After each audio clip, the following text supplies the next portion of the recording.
When I was living with Karen, when we were together, I was on pins and needles.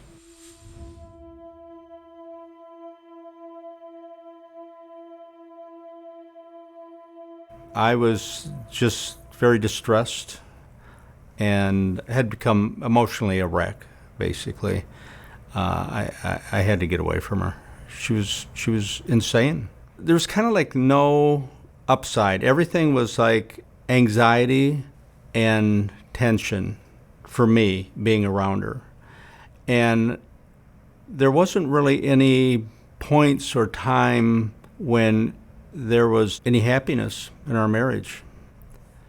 Karen would quite often abuse her son, Alexander. At the time, he was 6, 7 years old. I forget exactly how old.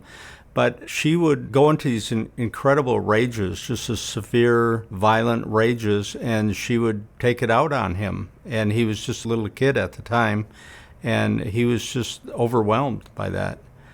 And I'd seen her do this on several occasions. One time, we were in the house in Glendale, and Karen was angry at Alexander for something. They were in the kitchen, I remember, and she was just kind of bent over because he was only 6, 7, 8 at the time. I don't remember exactly, but I could just see he was actually quite terrified, to be honest with you.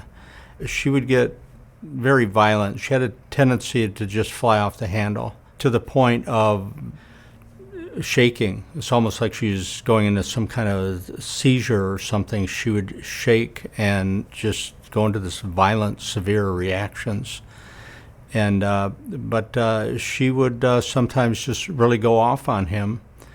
And she was basically a powder keg, and you never really knew when she was going to explode. Unless she wanted something from you, then she'd be very sweet and nice.